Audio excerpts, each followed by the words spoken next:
Hi everyone. तो अपन railway NTPC के exam के लिए मैथ्स के पीवाईक्यू क्वेश्चंस को सॉल्व कर रहे हैं जो रेलवे एनटीपीसी के एग्ज़ाम में पूछे गए हैं। और ये अपनी 20 डे 20 सेट सीरीज का 16वां पार्ट है। तो इससे पहले मैं 20 पार्ट कराऊंगा आपके लिए, और इससे पहले मैं आपको 15 पार्ट करा चुका हूं। तो अगर आपने नहीं देखा है तो प्लेलिस्ट में जाकर आप देख लीजिए। एक और चीज़ कि अभी तक अपन ने जितने भी पार्ट अर्थात 15 पार्ट को कंप्लीट किया है, उन सभी पार्टों में अपन ने जितने भी मैथ्स के क्वेश्चंस को सॉल्व किया है उन सारों की पीडीएफ विथ आंसर की मैंने टेलीग्राम चैनल पर अपलोड कर दी है। तो अगर आप पीडीएफ को एक्सेस करना चाहते हैं तो टेलीग्राम चैनल को ज्वाइन कर सकते हैं, उसकी लिंक वीडियो के डिस्क्रिप्शन में दी गई है। एक और चीज़ में कि मैं जितने क्वेश्चन आपको यहाँ पर कराऊंगा, आप उन क्वेश्चंस की प्रैक्टिस करना और अपना स्कोर बताना कि मेरे कराने से पहले आप इस क्वेश्चंस को कर पा रहे थे या नहीं कर पा रहे थे। तो इससे मेरे को आपकी तैयारी के लेवल पता चलता रहेगा और मैं देखूंगा कि आप कितना स्कोर कर पा रहे हैं। अगर आप अच्छा स्कोर कर पा रहे होंगे तो और एडवांस लेवल के क्वेश्चन में लूंगा। चलिए बिना किसी देरी के अब क्लास को स्टार्ट करते हैं और देखते हैं पहला क्वेश्चन। अब इस क्वेश्चन में कहा गया है कि एक निश्चित संख्या में कुछ पुरुष किसी कार्य को 50 दिन में कर रहे हैं। कितने दिन में? 50 दिन में। यदि पांच पुरुष अधिक होते तो ये जो कार्य है ना, ये 10 दिन पहले हो जाता, 10 दिन पहले हो जाता। तो इस प्रकार के क्वेश्चन को कैसे सॉल्व करना होता है, मात्र 1 सेकंड 2 सेकंड 5 सेकंड में ही क्वेश्चन हो जाएगा। कि जो पहले आदमी थे, मतलब जो पहले एक्स आदमी हते थे और वो इस काम को 50 दिन में कर रहे थे, तो एक आदमी मतलब जो टोटल काम होगा ना वो 50 इंटू एक्स होगा। अब इसके बराबर अपन लिख देंगे कितने, अब आदमी कितने हो गए, तो आप कहोगे अब आदमी हो गए जितने पहले थे उससे 5 ज़्यादा, तो x प्लस 5। और अब 10 दिन कम लग रहा है, तो अब दिन कितने लग रहा है, तो आप कहोगे 40 दिन। सॉल्व कर दो, यहाँ से आएगा 50x बराबर 10 चौका 40x बरा प्लस 4 पंचे 20 अर्थात 200। अब 50x में से 40x जाएगा तो 10x, 10x बराबर 200। तो x बराबर निकल के आएगा कितना? 20। तो क्वेश्चन ने अपन से पूछा क्या है, तो पुरुषों की कुल संख्या ज्ञात कीजिए। तो अपन ने कुल संख्या ही तो 20 मानी थी, तभी तो 20 आदमी इस काम को 50 दिन में कर रहा है और 20 और 5 25 आदमी इस काम को 40 दिन में कर रहा है। तो 20 इस क्वेश्चन का राइट आंसर हो जाएगा, जो कि ऑप्शन नंबर डी में है। तो इस प्रकार की क्वेश्चन इसको करने की ये सबसे बेस्ट अप्रोच है। चलिए बिना किसी देरी के अगला क्वेश्चन देखिए। इस क्वेश्चन अब इस क्वेश्चन में कहा गया है कि सारथी ने एक बैंक में 3125 रुपया जमा किए, जिस पर बैंक 8% की साधारण ब्याज पर वार्षिक दे था। यदि सारथी ने 5 साल के लिए अपना पैसा बैंक में रखा था तो ब्याज कितना मिलेगा। तो इसके लिए तो आप सीधा फॉर्मूला लगा दीजिए कि सिंपल इंटरेस्ट अर्थात साधारण ब्याज का फॉर्मूला क्या होता है, तो वो होता है P into R into T by 100। बस इस फॉर्मूले में सिर्फ वैल्यू को अपन को पुट करना है, आंसर मिल जाएगी। तो इंटरेस्ट बराबर आएगा कितना, प्रिंसिपल कितना है, तो आप कहोगे 3125 है गुणे रेट 8% है गुणे टी कितना है, तो 5 साल है बटे 100। अब इसको काटेंगे, देखना 25 से कम 25 बचेगा 6, 6 के बाद 25 दूनी 50 बचेगा 12, 25 पंजे 125 वही होता है 25 चौका 100, 4 एकम 4 और ये हो जाएगा 4 दूनी 8, 5 दूनी 10। तो इंटरेस्ट निकल के आ गया, 10 का गुणा जब 125 के साथ करेंगे तो 1250। तो 1250 इस क्वेश्चन का राइट आंसर होगा, जो कि ऑप्शन नंबर बी में दिया गया है। चलिए अगला क्वेश्चन देखिए। अब ये भी बहुत अच्छा क्वेश्चन है, एनटीपीसी के शिफ्ट 2 में पूछा गया 3/2/2021 को। तो निम्नलिखित में से किस भिन्न का 1/27 के साथ वही अनुपात है जो 3/11 का 5/9 के साथ। तो 1/27 का अनुपात उतना ही है जितना अनुपात है, तो यहाँ पर समानुपात आएगा बराबर 3/11 का अनुपात 5/9 के साथ। तो इसको सॉल्व कर लो तो ये आ जाएगा 9 3 27, इसका तिरिया गुणा करो 9 का गुणा 3 के साथ, तो 11 पाना 55। तो जो रेशियो है 27 रेशियो 55 है। अपन कह रहे हैं कि इतने संख्या सिर्फ अगर नॉर्मल 1 होती तो यहाँ से 27 तो आ जाता, अगर 1/1 होती और इस 1 का गुणा इस 1 के साथ करते तो 1 आता, जबकि चाने अपन का कितना है, चाने है अपन का 55, क्योंकि 27 तो आ गया अब अपन को 55 चाहिए, तो अगर यहाँ पर अपन 55 कर देते तो 55 एकम 55 आ जाता और रेशियो बराबर हो जाता 27:55, 27:55। तो जो आंसर है वो कितना है, तो आंसर है 1/55, जो कि ऑप्शन नंबर सी में दिया गया है। चलिए इस क्वेश्चन को देखिए। अब इस क्वेश्चन में कहा गया है कि दो धनात्मक संख्याओं के लघुत्तम समापवर्तक और महत्तम समापवर्तक का जो गुणनफल है ना वो 28 है, और उनका जो अंतर है ना संख्याओं का वो 3 है। तो ऑप्शन में देख लो, अपन को संख्याएं याद करनी है। 5 और 3 का अंतर 2 का होता है, ये आंसर नहीं है। 7 और 5 का अंतर 2 का होता है, ये आंसर नहीं है। 5 और 6 का अंतर 1 का है, ये भी आंसर नहीं है। 4 और 3 का अंतर 4 और 7 का अंतर 3 का है, यही अपना आंसर है। अब दूसरा तरीका, आप एक वैल्यू तो जानते होगे कि दो संख्याओं का योग, मतलब कि जो लासा इंटू मासा होता है ना, मतलब लघुत्तम समापवर्तक का गुणा महत्तम समापवर्तक के साथ गुणा, ये बराबर होता है किसके, पहली संख्या गुणे दूसरी संख्या के। तो अल्टीमेटली अपन को लासा गुणे मासा अर्थात लघुत्तम समापवर्तक और महत्तम समापवर्तक का गुणनफल 28 दिया गया है। इसका दूसरा मतलब यह है कि पहली संख्या और दूसरी संख्या का गुणनफल 28 दिया है, और वो सिर्फ ऑप्शन नंबर सी में है, क्योंकि 7 चौका 28 होता है, 5 3 15 होता है, ये आंसर नहीं है। 7 5 35 होता है, ये आंसर नहीं है। 5 6 30 होता है, ये आंसर नहीं है। तो अब भी अपना आंसर आ जाता है। चलिए अगला क्वेश्चन, इस क्वेश्चन को देखिए। ये अच्छा क्वेश्चन है कि ऋतिक एक मेज को 37.5% के लाभ पर बेचता है। यदि उसने इसे 12.5% कम पर खरीदा होता और इसे 330 कम पर बेचा होता तो इसे 10% का लाभ होता। मेज का क्रय मूल्य 1000 से कितने प्रतिशत कम है। तो मैं लिख रहा हूं कि मेज का जो, पहले देखिए 37.5% की फ्रिक्शन कितनी होती है। तो 37.5% की फ्रिक्शन होती है मेरे भाई 3/8। तो इसका मतलब यह है कि अगर उसने चीज 8 की खरीदी हुई है तो उसने 3 का लाभ के साथ उसको 11 में बेचा होगा। तो यहाँ पर क्रय मूल्य और जो विक्रय मूल्य का जो रेशियो है ना वो क्या निकल के आया कि उसने 8 की चीज खरीदी थी और 3 के लाभ के साथ उसने 11 में बेच दी। अब क्वेश्चन में कहा गया है कि यदि उसने इसे 12.5% कम पर खरीदा होता। 12.5% की फ्रिक्शन कितनी होती है, तो 12.5% की फ्रिक्शन होती है 1/8। अर्थात इसका कि अगर उसका क्रय मूल्य 8 होता और वो 8 पर 1 की कमी के साथ 7 में खरीद लेता। यहाँ पर देखिए, यहाँ पर भी क्रय मूल्य 8 है, तो इसी पर डायरेक्ट कमी कर दोगे। 8 पर 1 की कमी के साथ अगर वो 7 पर खरीदता तो ये जो क्रय मूल्य है ना इसको मैं आभासी लिख देता, क्योंकि ये वह स्थिति है जैसे अपन बाजार से कोई चीज ले आए 100 रुपया की, अपन ये सोचते कि यार 80 में मिल जाती तो अपन 20 को लाभ हो जाता। तो सेम इस प्रकार की स्थिति कि ऐसा हुआ नहीं है, ऐसा वो सोच रहा है। तो क्रय मूल्य ये आभासी है, जबकि वास्तविक क्रय मूल्य ए है। तो अगर क्रय मूल्य जो है वो 12.5% कम होता और फिर उसने क्या कहा है, और वो है उसे 330 कम पर बेचता। अभी कितने पर बेचा है, तो आप कहोगे 11 पर। तो लेकिन अगर जो डायरेक्ट वैल्यू 330 को घटाने पर कह दिया है कि 330, तो इसको अपन x मान लेंगे कि जो आभासी क्रय मूल्य है वो 7x था, जो वास्तविक क्रय मूल्य है वो 8x है, और जो वास्तविक विक्रय मूल्य है वो 11x है। अब इस 11x से वो कह रहा है कि अगर उसने जितने पर बेचा उससे 330 कम में बेचा होता, अर्थात उसने 11x माइनस 330 में बेचा होता। समझ पा रहे हैं आप बात को, तो उसे 10% का लाभ प्राप्त होता। 10% का लाभ प्राप्त होता। अब देखिए इस क्वेश्चन को, 10% का लाभ का मतलब क्या है, तो 10% के लाभ का मतलब यह है 1/10 होती है 10% की फ्रिक्शन के, 10 की चीज 11 में बेच दी।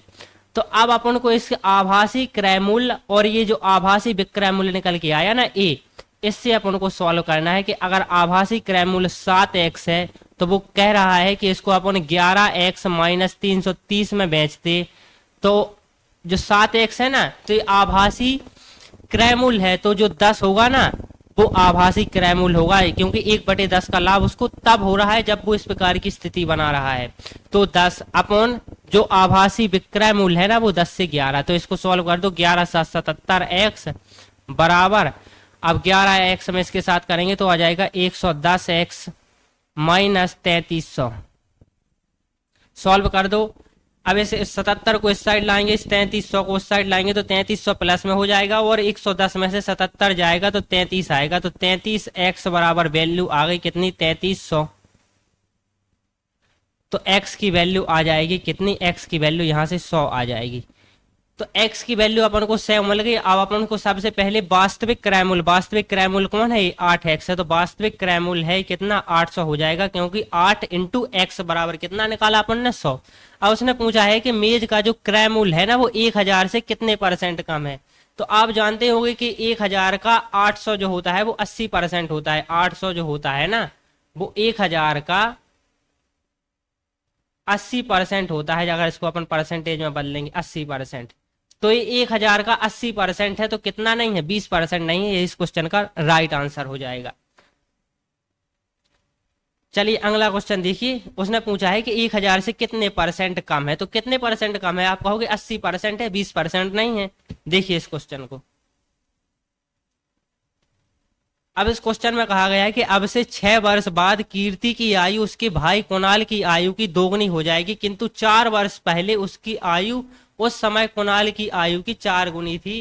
कुणाल की वर्तमान आयु ज्ञात कीजिए। तो पहले अपन को 4 वर्ष पहले, हमेशा पहले वाले वैल्यू को लिखना पड़ता है, उसके लिए अभी के बाद वाली को बाद में, जैसे 6 वर्ष बाद की बात हो रही तो इसको अपन बाद में लिखेंगे।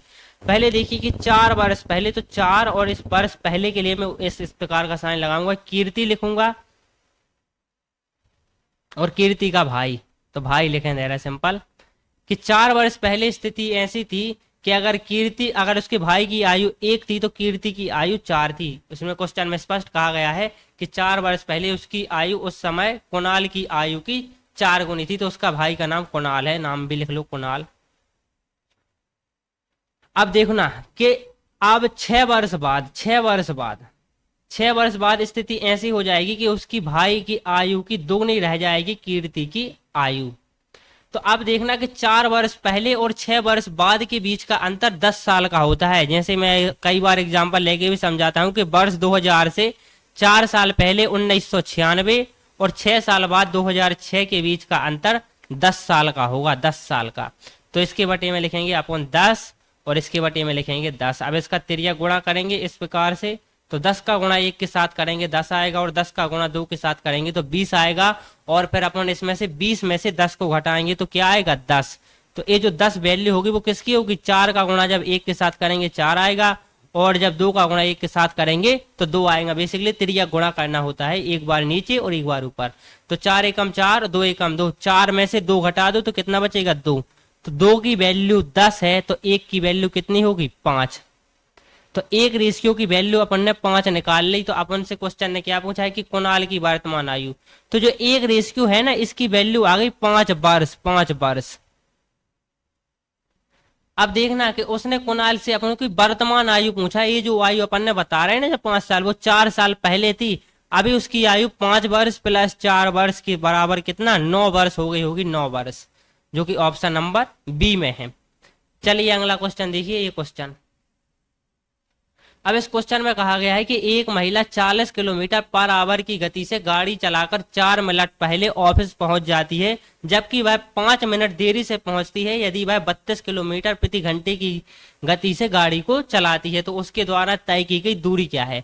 तो बेसिकली वो इस ए पॉइंट से इस बी पॉइंट तक 2 अलग अलग स्पीड से जा रही। एक बार वो जब वो 40 से जाती है, 40 किलोमीटर प्रति घंटा की स्पीड से जाती है, तो क्या होता है कि 4 मिनट पहले पहुंच जाती है, और जब वो 32 की स्पीड से जाती है, 32 किलोमीटर प्रति घंटा की स्पीड से, तब वह 5 मिनट देरी से पहुंचती है, 5 मिनट देरी से। अब देखना कि चूंकि जाती वो ए से लेकर बी पॉइंट तक है, अर्थात हर एक स्थिति में, मतलब दोनों बार जब वो 40 से गई और जब वो 32 से गई, दोनों बार ही डिस्टेंस समान है, ए से लेकर 20 तक की दूरी जो है वो बराबर है। तो जब भी दूरी बराबर हो तो ध्यान से देखना एक फॉर्मूला कि दूरी बराबर कितना होता है, दूरी बराबर होता है चाल बटे समय, चाल बटे समय। अगर दूरी कांस्टेंट है, अगर आपको यहां से समझ नहीं आ रहा है तो एक और चीज देख लीजिए कि समय बराबर क्या होता है, यहां से आपको डायरेक्ट समझ में, समय बराबर होता है कितना, तो दूरी बटे चाल।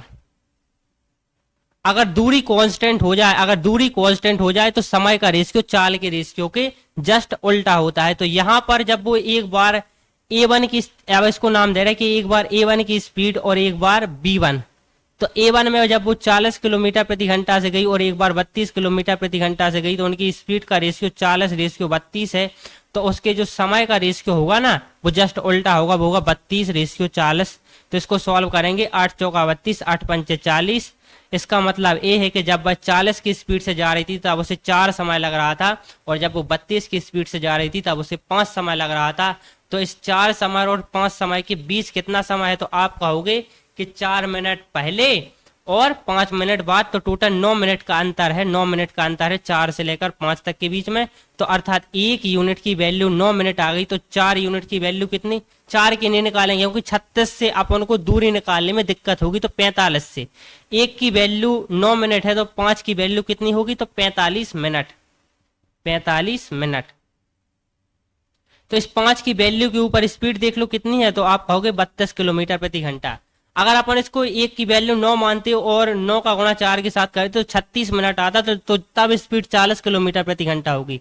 लेकिन अपन ने 9 का गुणा 5 के साथ किया है तो 9 पाना 45 मिनट, और इसके लिए जो स्पीड है वो 32 किलोमीटर प्रति घंटा है। तो दूरी का फॉर्मूला क्या होता है, तो दूरी का फॉर्मूला होता है क्या, दूरी बराबर होता है चाल गुणे समय। तो 45 मिनट में उसने चाल कितनी है, 32 किलोमीटर प्रति घंटा की चाल से कितनी दूरी तय की, दूरी। अब सॉल्व कर दो, 32 गुणे 45 मिनट को अपन लिख सकते हैं 3/4 घंटा या फिर 45/7, क्योंकि 1 घंटा में 60 मिनट होते हैं। तो 15 × 45, 15 चौका 60, 4 एकम 4, 4 6 32, 8 3 24, 24 किलोमीटर इस क्वेश्चन का राइट आंसर हो जाएगा, जो कि ऑप्शन नंबर बी में है। देखिए इस क्वेश्चन को, इस क्वेश्चन में कहा गया यदि किसी वृत्त की चाप की लंबाई वृत्त की परिधि की 2/9 है, तो वृत्त के केंद्र पर चाप के द्वारा बनाए जाने वाले कोण की माप ज्ञात कीजिए। तो वृत्त की परिधि की 2/9 है चाप, तो इसका मतलब ये है कि अगर वृत्त की परिधि जो है ना, अगर वो 9 है तो उसकी जो चाप है ना वो 2 है, क्योंकि देखिए यहाँ पर कहा गया है कि वृत्त की परिधि की 2/9 है क्या, चाप। तो इसका मतलब ये है कि अगर परिधि 9 है तो जो उसकी चाप है ना वो 2 है। अब देखना है कि वृत्त की जो परिधि है ना, वो वृत्त की, जैसे ये पूरा वृत्त है तो वृत्त की परिधि क्या होती है कि इस यहां से लेकर यहां से यहां से यहां से यहां से जब यहां पर वापस आ जाएंगे ना, जब पूरा चक्कर लगा लेंगे तब बनती है वृत्त की परिधि। तो वृत्त की परिधि जो कोण बनाती है ना वो 360 डिग्री का कोण बनाती है, 360। तो इस 360 डिग्री का कोण बनाती है वृत्त की परिधि। वृत्त की परिधि कितनी है, तो आप कहोगे 9। तो वृत्त की चाप कितनी है, तो आप कहोगे चाप 2 है। तो 9 की वैल्यू 360 है, तो 2 की क्या होगी, 9 एकम 9, 9 चौका 36, 4 2 80 डिग्री इस क्वेश्चन का राइट आंसर होगा, जो कि ऑप्शन नंबर बी में है। चलिए देखिए इस क्वेश्चन को। अब इस क्वेश्चन में कहा गया है कि पी के किस मान के लिए निम्न समीकरणों का केवल एक ही हल होगा। तो देखिए जैसे कोई ऐसा समीकरण रहता है कि ए कोई समीकरण है ax प्लस by प्लस सी बराबर 0, और अगर कोई एक ऐसा समीकरण है, इसको a1 b1 नाम दे दो, a1 b1 c1, और अगर ये दूसरा समीकरण है a2x plus b2y plus c2 बराबर 0, तो इसका क्या क्वेश्चन में कहा गया है कि केवल एक ही हल होगा। तो जब एक ही हल होगा ना इन दोनों समीकरणों का, इसका और इसका, तब स्थिति ऐसी बनेगी कि a1 बराबर a2 बराबर नहीं होगा किसके, b1 अपॉन b2 के। तो ये स्थिति कब बनेगी, जब पहले वाले समीकरण इस वाले का और इस वाले का जब एक ही हल होगा, तब इस प्रकार की स्थिति बनेगी कि a1 अपॉन a2 बराबर नहीं होगा b1 बटे b2 के। तो यहाँ पर a1 क्या है, तो आप कहोगे यहाँ पर a1 है 2, तो a1 की वैल्यू अपन को 2 मिल गई। b1 की वैल्यू कितनी है, तो b1 की वैल्यू अपन को 3 मिल गई, b1 की वैल्यू 3 मिल गई। a2 की वैल्यू कितनी है, तो आप कहोगे a2 की वैल्यू भी 2 है, तो 2 मिल गई। और b2 की वैल्यू अपन को p दी गई है, p। तो ध्यान से देखना कि अपन की क्या लिखेंगे, a1 अपॉन a2, तो 2/2, और ये बराबर नहीं होना चाहिए किसके, 3 अपॉन p के। तो ये 2/2 तो हो जाएगा 1, और अगर अपन ने p को 3 ले लिया ना, अगर अपन ने सपोज करो अगर p को भी 3 ले लिया ना, तो यहाँ पर क्या बन जाएगी, यहाँ पर तो 1 बन गया और अगर अपन ने पी को भी 3 ले लिया ना तो एक के बराबर एक हो जाएगा, एक के बराबर एक हो जाएगा। जबकि अगर अपन को एक हल चाहिए तो इसको बराबर नहीं चाहिए, इसको बराबर नहीं चाहिए, तभी अपन को एक हल मिलेगा। तो इसको अपन को बराबर नहीं चाहिए, तो इसका मतलब ये है कि अगर अपन को पी का मान कुछ भी रख लो लेकिन 3 ना रखो, तो इस क्वेश्चन का राइट आंसर, क्योंकि 3 रखने पर ये एक बन जाएगा और ये किस साइड है तो एक और एक बराबर हो जाएगा। तो पी का मान 3 के अतिरिक्त कोई भी संख्या है, कोई भी संख्या है, सिर्फ 3 नहीं ले सकते, क्योंकि 3 को लेने के बाद इस समीकरण का मान, इन दोनों समीकरणों का मान एक नहीं रहेगा, एक से ही ज्यादा हो जाएगा। चलिए अगला क्वेश्चन ये देखिए। अब इस क्वेश्चन में कहा गया कि x के सापेक्ष बिंदु 7.8 का परावर्तित प्रतिबिंब क्या है। तो देखना कि ए कोई अक्ष है, ये x अक्ष है, ये y अक्ष है, तो यहां पर होगा बिंदु 7 और 8, 7 और 8। तो उसने कहा है कि x अक्ष के सापेक्ष, x अक्ष के सापेक्ष ये है कि अगर यहां पर कोई प्रतिबिंब होता है, यहां पर ध्यान से देखना, यहां पर मैं पेन भी चेंज कर ले रहा हूं यहां पर आपके लिए, कि अगर यहां पर कोई प्रतिबिंब रखा होता तो उसकी इमेज है ना वो जस्ट इसकी विपरीत इस दिशा में बन जाती। अगर x अक्ष के सापेक्ष बोला है तो इस दिशा में, अगर y अक्ष के सापेक्ष बोला होता तो जस्ट y के इस साइड, y के इस साइड यहां पर प्रतिबिंब बनता। चूंकि प्रतिबिंब x अक्ष के सापेक्ष बोला है तो x अक्ष a है, तो इसके सापेक्ष प्रतिबिंब यहां पर बनेगा और इसके सिर्फ साइन बदल देने, क्योंकि जब भी कोई वैल्यू यहां पर होती है x इंटू वाई तो उसका मान क्या होता है, तो यहां पर जो वैल्यू होती है वो x अक्ष में भी x अक्ष में तो पॉजिटिव होती है लेकिन y अक्ष में नेगेटिव होती है, क्योंकि यहां पर देखना, यहां पर y पॉजिटिव होता है, यहां पर y नेगेटिव होता है, यहां पर x पॉजिटिव होता है, यहां पर x नेगेटिव होता है। तो यहां पर देखना कि इस प्रकार यहां पर x प्लस है और y नेगेटिव है, उसके बीच में है, तो यहां पर जो वैल्यू होगी ना जो 7.8 है, तो 7 तो पॉजिटिव होगा लेकिन 8 जो है वो नेगेटिव होगा, तो 7 माइनस 8 इस क्वेश्चन का राइट आंसर हो जाएगा, जो कि ऑप्शन नंबर डी में है। तो आपको ये समझना चाहिए, अगर x अक्ष के विपरीत अगर बिंब बन रहा होगा तो यहाँ पर होगा, अगर y अक्ष के विपरीत तो ये स्थिति बदल जाएगी और यहाँ पर बिंब बनेगा, और यहाँ पर 7 और 8 और यहाँ पर दोनों ही नेगेटिव होते हैं, तो यहाँ पर स्थिति होती -7 और -8। तो दोनों ही केसेस में मैंने आपको ये आंसर बता दिया। चलिए देखिए अगला क्वेश्चन। आज के क्वेश्चंस कंप्लीट हो चुके हैं और अपन ने एक बेहतर तरीके से उन क्वेश्चंस को सॉल्व करना सीखा, और आप अब कमेंट में बताइए कि आप कितना स्कोर कर पाए इन 10 क्वेश्चनों में। तो जुड़े रहिए हमारे साथ और क्लासेस को लाइक शेयर कीजिए अपने दोस्तों के साथ, जिससे मुझे थोड़ा सा सपोर्ट मिलेगा और आपको इस प्रकार के कॉन्सेप्ट और चीज़ें बताने में मेरे को भी मज़ा आएगा। धन्यवाद।